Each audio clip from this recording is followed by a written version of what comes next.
سر آپ کے نزدیک غزل جو ہے وہ سہل ممتنع کے اندر زیادہ لطف دیتی ہے یا مختلف جو مشکل تراکیب ہیں جب اس کا استعمال ہو اپنی اس میں استادانہ جو ہے وہ روایت کو فروغ دیا جائے تو تب خوبصورت بنتی؟ تو آپ کا کیا دیکھیے کل بھی میں نے شاید اس پر بات کی تھی کہ یہ کوئی ایک لگا بندہ فارمولہ نہیں ہے. اگر اس کے انگریڈینٹس طے ہو سکتے تو میرے خیال ہے سب سے بڑے شاعر جو ہے وہ شمس الرحمن فاروقی ہوتے کیونکہ ان تمام چیزوں کو جانتے تھے. تو غزل کی جو مسٹری ہے شاعری کی وہ کبھی میں نے کہا کہ بحر سے بن جاتی ہے اس کے ترنم سے، کبھی کوئی قافیہ ردیف ایسا استعمال ہو جاتا ہے، کبھی کوئی زبان کا چٹخارا آ جاتا ہے. لیکن یہ بات طے ہے کہ غزل جو ہے وہ سہل ممتنع کے ساتھ سادگی اور اثر پذیری کی جو خصوصیات ہیں وہ غزل میں ہی درقیت اس کا متحمل ہو سکتی ہے. جو فارسیت ہے یا اس میں ہم جو تراکیب لاتے ہیں، جتنی توالی اضافت ہوتی جائیں گی شعر کا معیار پست ہوتا چلا جاتا ہے. بہت کم ایسی توالی اضافت ہیں جہاں پر غزل جو ہے اس کے متحمل ہو سکتی ہے. مثلا اگر آپ غزل کے 100 اشعار نکالیں گے انتخاب کر کے تو اس میں فارسیت کے غلبے والے اشعار بہت کم ہوں گے. تو یہ بات طے ہے کہ غزل میں جو ہے سہل ممتنع، آسان، یعنی آپ سادہ بالکل الفاظ جو ہے وہ غزل کو زیادہ ابھارتے بھی ہیں، اس لیے کہ فارسیت کی جو یعنی کہ غلبہ ہے اس کو پڑھے لکھے لوگ تو سمجھ لیتے ہیں. علامہ کی بھی بہت سی شاعری ایسی ہے جو مشکل ہے، لیکن فارسی آمیز غزل جو ہے وہ اپنا اثر ذرا کم دکھاتی ہے. صحیح. اس میں ایک استادانہ مہارت تو نظر آتی ہے، الفاظ کا ایک ایسا استعمال جو بالکل مختلف ہو وہ کہیں کہیں مزہ دیتا ہے، لیکن توالی اضافت غزل کے مزاج کو ذرا سا مجروح کرتی ہے، اس کی نزاکت کو. اچھا سر، آپ کے نزدیک جو نئے مضامین ہیں غزل کے اندر جو ہے وہ کیا لگ رہا ہے کم ہو گئے آنے؟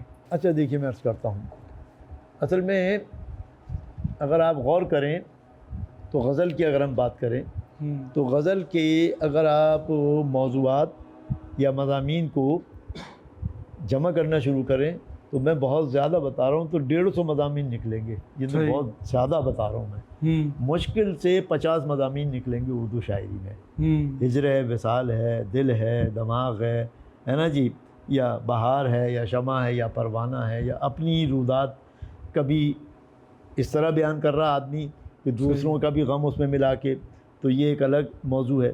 تو غزل کے جو موضوعات ہیں وہ تو بہت ہی لمیٹڈ ہیں، بالکل محدودات کے ساتھ ہم غزل کو لکھ رہے ہیں. اسی طرح ہمارے استاد فدا خالدی علیہ رحمہ کا ایک شعر ہے، وہ بھی دیکھ لیجئے، وہ اسی بات کو بیان کر رہا ہے. ایک ہی داستان کو دنیا، ایک ہی داستان کو دنیا رخ بدل کر سنائی جاتی ہے. واہ واہ واہ واہ. تو غزل میں کوئی نئے مضامین نہیں، بات کہنے کا جو ڈھنگ ہے وہ. اب ایک اور شعر سن لیجئے، یہ جو اسلوب و رنگ ہوتا ہے، یہ جو اسلوب و رنگ ہوتا ہے بات کہنے کا ڈھنگ ہوتا ہے. تو یہ جو ہے ایک پھول کا مضمون ہو تو سو رنگ سے باندھوں، انیس جو کہہ گیا ہے نا گلدستہ. یعنی آپ کے نزدیک اب ختم ہو چکے ہیں نئے مضامین؟ نہیں، نئے مضامین تو وہی ہیں جو اب تک آ رہے ہیں. میں یہی بتا رہا ہوں کہ مضامین تو وہی ہیں، کہنے کا انداز ہی در حقیقت غزل کو نیا رنگ اور روپ اور آہنگ عطا کرتا ہے. وہ فیض صاحب کے آپ کو سارا نظر آ جائے گا، روایت سے جڑے ہوئے وہی مضامین. فیض صاحب نے روایت سے لے کر جدت کی طرف ایک جست لگائی ہے، لیکن وہ نری روایت بھی نہیں ہے، اور جیسی آج کل لایانیت غزل میں آ رہی ہے ویسی لایانیت بھی نہیں ہے. بالکل ابہام کے نام پہ، ایمبیگوٹی کے نام پر ہم جو ہے اس کا ڈھیر لگا رہے ہیں، لایانیت کا. صحیح. تو ابہام پھر بھی صحیح تھا، یعنی کہ ایہام جو پہلے تھا وہ ابہام سے زیادہ بہتر تھا.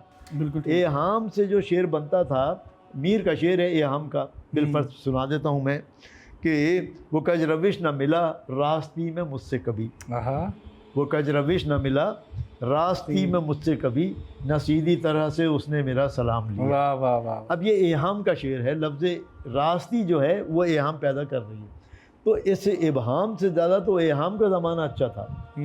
تو اگر ہم جو ایہام سے ہم نے جان چھڑائی تو اب ابہام پر آ گئے، اور ابہام سے اب ہم لایانیت پر آ گئے. تو آج کل غزل جو ہے وہ اچھے جذبات یا سچے جذبات کے بجائے اوچھے جذبات کی جو ہے نمائندگی کر رہی ہے، جس سے غزل کے موضوعات تو وہی ہیں، معیار پست ہو گیا ہے۔ صحیح، کیونکہ الفاظ کی ادائی یا وہ الفاظ جو غزل کے لیے اس کی نزاکت کو بیان کریں وہ سستے جذبات میں ڈھل گئی ہے۔ صحیح، اور یہ زیادہ تر کام مشاعروں نے تو بہت زیادہ اچھے کام کیے ہیں، لیکن اب مشاعرہ جاتی فضا جو ہے غزل کو مزید پست کر رہی ہے۔